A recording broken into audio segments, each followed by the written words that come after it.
केंद्रीय मंत्रिमंडळात फेरबदलाचे वारे, डझनभर मंत्र्यांना डच्चू मिळणार असल्याची शक्यता, काही खात्यांचे कारभारी बदलणार असल्याची चर्चा.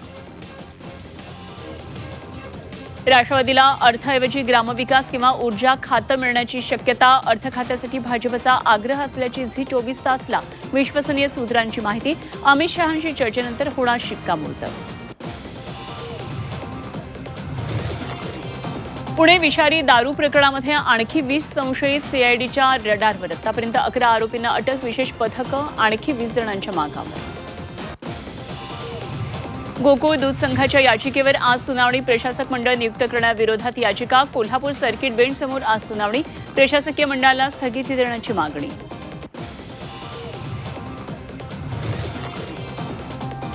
घायवळ बंधू फेस टाईमद्वारे एकमेकांच्या संपर्कात. निलेश सचिन घायवळ यांचा एकमेकांशी संवाद. सचिन घायवळला कोर्टाकडून 3 दिवस कोठडी. सचिन घायवळकडून मोबाईल आणि लॅपटॉप जप्त.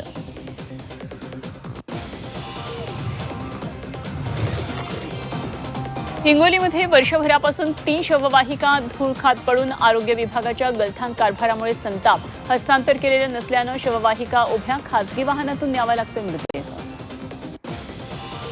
भोंदू अशोक खराच्या कारनाम्यांचे व्हिडिओ टेलिग्रामद्वारे परदेशातही. व्हिडिओ क्लिप्सची अवघ्या 20 रुपयांमध्ये विक्री. सायबर पोलिसांनी 74 टेलिग्राम ग्रुप शोधले. मंत्रालयातील कामं आणखी जलद होणार. प्रशासकीय विभागांची संख्या 33 वरून 45 होणार. मंत्रालयीन विभागीय पुनर्रचना करण्यास मंजुरी. मुंबईत टँकर चालकांचा संप दुसऱ्या दिवशी मागे. मुख्यमंत्र्यांसोबतच्या बैठकीनंतर निर्णय. संप मागे घेतल्यानं मुंबईकरांना मोठा दिलासा.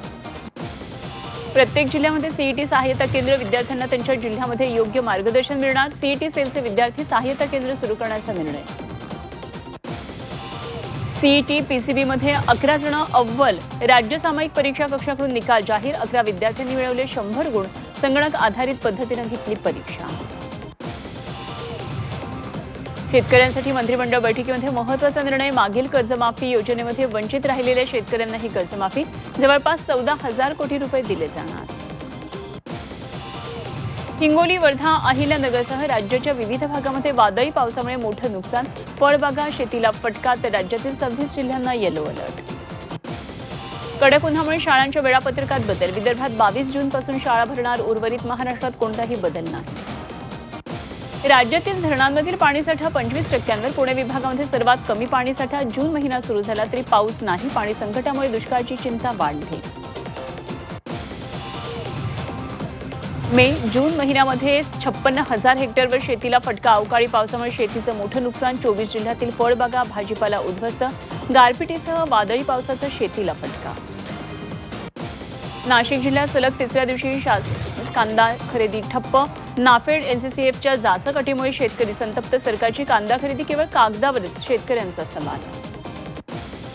एसटीला निधी देण्यास शासनाचा नकार. आर्थिक स्थितीचं कारण देत निधी देण्यास नकार. अर्थ खात्याचा अभिप्राय. कर्मचाऱ्यांमध्ये असंतोष. एसटी कामगार संघटनांचा आंदोलनाचा इशारा. भारताच्या इतिहासातली सर्वात मोठं पाऊल. पहिल्यांदाच कारवाईसाठी 12 अण्वस्त्र तैनात. सिप्रीच्या अहवालातून दावा. अण्वस्त्राच्या शर्यतीत भारताची मोठी झेप.